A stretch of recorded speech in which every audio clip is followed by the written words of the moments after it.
కథల సమయంకు స్వాగతం. నేను మీ రమ్య. హలో అండి. ఈరోజు మనం మాడభూషి అరవిందవల్లి గారు రాసిన అరుంధతి అనే కథ విందాం. రవీంద్ర భారతిలో మహిళా దినోత్సవ కార్యక్రమం జరుగుతుంది. అప్పుడప్పుడే రచనలు చేస్తూ ప్రజలలో ఒక విధమైన గుర్తింపు పొందిన మధ్యతరగతి మహిళకు సన్మానం అనగానే చాలా మంది వచ్చారు. వక్తల ఉపన్యాసాలు, సన్మాన కార్యక్రమాలు అయ్యాక పురస్కార గ్రహీత అరుంధతిని మాట్లాడమన్నారు.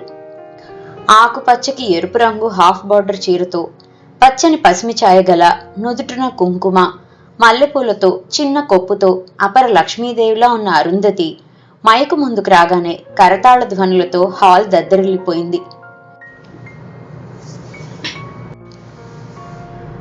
ముందుగా అందరికీ మహిళా దినోత్సవ శుభాకాంక్షలు. నా పేరు అరుంధతి. నా వయసు 71. నా జీవితం ఎందరికో స్ఫూర్తిదాయకమైందని, మీరే మా ఇన్స్పిరేషన్ అని చాలా మంది అంటుంటారు. ఆ విషయాలు మీకు తెలియజేయాలనుకుంటున్నాను. మా నాన్నగారు రైల్వేలో ఉద్యోగం చేసేవారు. ఆయన పనిచేసే చోట సరైన స్కూల్ సదుపాయాలు సరిగా లేకపోవడంతో అమ్మతో మమ్మల్ని విజయనగరంలో ఉంచి ఆయన వారం లేదా 10 రోజులకొచ్చి 2 రోజులుండి మా అవసరాలు తీర్చి వెళ్లేవారు. నాకు 2 అన్నయ్యలు, అక్క, తమ్ముడు. మేము 5గురం సంతానం. నేను పుట్టాక మా నాన్నకు ప్రమోషన్ వచ్చిందని నన్ను చాలా గారంగా చూసేవారు. ఇంట్లో అందరూ నన్ను అదృష్ట దేవతగా భావించి వారికి ఏదైనా మంచి జరగాలనుకుంటే నన్ను ఎదురమ్మనేవారు. అలాంటి నా జీవితంలో 1971లో దురదృష్టం ప్రవేశించింది. అక్క పెళ్ళయింది. PUC ఫెయిల్ అయి చదువు మీద కోరిక లేని పెద్దన్నయ్యకి నాన్న తన పలుకుబడితో రైల్వేలో ఉద్యోగం వేయించారు. చిన్నన్నయ్యకి ఇంజనీరింగ్లో సీట్ వచ్చి అనంతపురంలో 2వ సంవత్సరంలో ఉండగా నేను 10 అయి కాలేజీలో చేరుదాం అనుకుంటుండగా నాన్న పోయారు. ఆడపిల్లకి చదువెందుకు అని అమ్మను నన్ను పెద్దన్నయ్య దగ్గర ఉండమని, తమ్ముడు చదువు అక్క వాళ్ళు చూసేటట్లు అమ్మకు వచ్చే పెన్షన్తో, చిన్నన్నయ్య చదువు పెద్దన్నయ్య జీతంతో ఇల్లు గడుపుతూ వీలైతే ఏడాదిలోపు 16 ఏళ్ల నాకు పెళ్లి చేయాలని అందరూ కలిసి నిర్ణయించారు. పెద్దన్నయ్య బాధ్యతారహితంగా తన జీతం ఖర్చు పెట్టుకునేవాడు. అమ్మ తన బంగారం, వెండి సామాన్లు అమ్మి చిన్నన్నయ్యకు డబ్బు పంపేది. సంవత్సరాలు కాగానే పెద్దన్నయ్య పెళ్ళయింది. చిన్నన్నయ్య చదువైన వెంటనే ఉద్యోగం వచ్చి నన్ను అమ్మను ఔరంగాబాద్ తీసుకువెళ్ళాడు.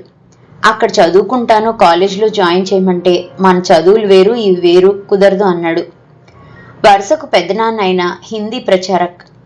ఆయన పుస్తకాలు, గైడ్లు పంపి ఏం చదవాలో ఉత్తరం ద్వారా తెలిపేవారు. సంబంధాలు చూస్తున్నారు. కట్నాలు ఎక్కువ ఇవ్వలేక ఆగిపోయేవి. ఈ లోపున చిన్నన్నయ్య పెళ్లి కూడా అయిపోయింది. నేను హిందీ పరీక్షలన్నీ పాస్ అయ్యాను. 1971లో నాన్న పోతే 1978లో నా పెళ్ళయింది. ఉద్యోగం లేని అబ్బాయితో. తను నన్ను వాళ్ళ పేరెంట్స్ దగ్గర వదిలి లైబ్రేరియన్ కోర్స్ చదవడానికి వెళ్ళిపోయారు.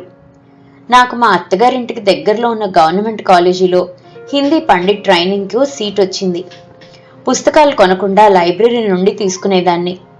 నా అదృష్టం బాగుండి మా ఇంటి దగ్గర నర్సింగ్ హోమ్ డాక్టర్ గారి అమ్మాయి ఇంటర్ హిందీ ట్యూషన్కి వచ్చింది. ఆ డబ్బులు నా నోట్స్లు, రికార్డులకి సరిపోయేది. మా వారు చదువై వచ్చారు. నా ట్రైనింగ్ అయిపోయింది. మా వారికి హైదరాబాద్ అగ్రికల్చరల్ యూనివర్సిటీలో టెంపరీగా జాబ్ వచ్చి వెళ్ళిపోయారు. నేను హన్మకొండలో మా అత్తవారింట్లో ఉండేదాన్ని. ఆయన ప్రతి ఆదివారం వచ్చేవారు.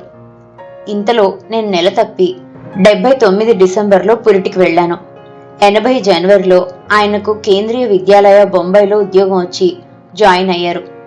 బాబు పుట్టాక మేము ముంబై వెళ్ళాం. నాకు చదువు అంటే ఇష్టం అని, ప్రైవేటుగా చదవచ్చని పుస్తకాలన్నీ కొని ఎగ్జామిషన్ ఫీజు అన్నీ కట్టారు.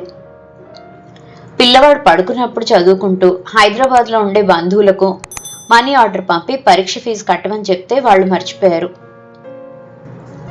Bombay SNDT women's open university entrance exam రాసి BAలో జాయిన్ అయ్యి మొదటి సంవత్సరం 5 పేపర్లు రాశాను.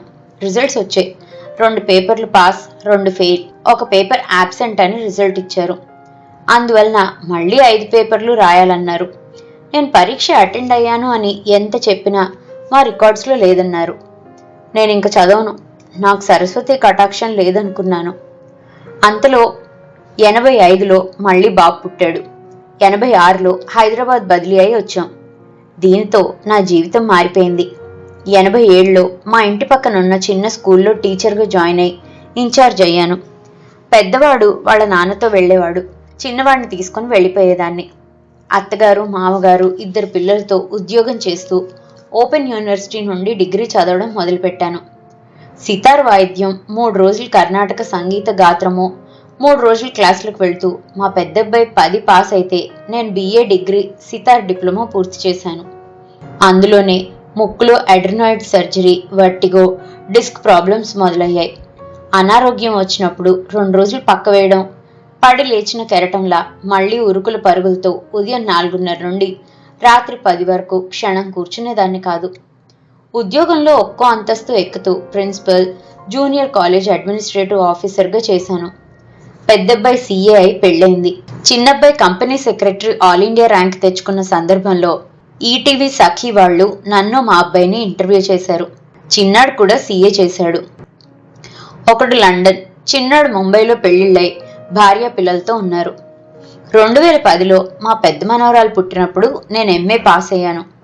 టీవీలలో చాలా కార్యక్రమాలు, విద్యా సంబంధమైన చర్చల్లో పాల్గొన్నాను.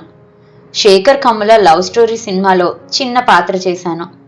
మధ్యలో హీసెక్టమీ, స్పైన్ సర్జరీలు అయిన 4 రోజులకే ఇంటి పనులు చేసుకునేదాన్ని. మా వారు రిటైర్ అవగానే నేను ఉద్యోగం మానేశాను. కానీ ఆదివారం ఓపెన్ యూనివర్సిటీ PG వాళ్లకు 2 క్లాసులు తీసుకునేదాన్ని. వింతేమిటంటే, ఏ తరగతి గదిలో బెంచీ మీద కూర్చొని పాఠం విన్నానో అదే తరగతి గదిలో డయాస్ మీద కుర్చీలో కూర్చొని పాఠం చెప్పాను. ఇది నాకు చాలా ఆనందాన్ని ఇచ్చింది. 2024లో వాకింగ్ చేస్తూ పడిపోయి ఎడమ తోడ పెద్ద ఎముక, మోకాల పైన ఒకటి, కింద ఒకటి, 3 ఎముకలు విరిగి సర్జరీ చేసి స్టీల్ రాడ్స్ వేశారు. అప్పుడు డిప్రెషన్లోకి వెళ్తున్న నన్ను నేను కౌన్సిలింగ్ చేసుకొని నా అనుభవాలను కథలుగా ఫేస్బుక్లో వివిధ గ్రూపుల్లో రాస్తూ ఒక మంచి రచయిత్రిగా స్థానం సంపాదించుకున్నాను.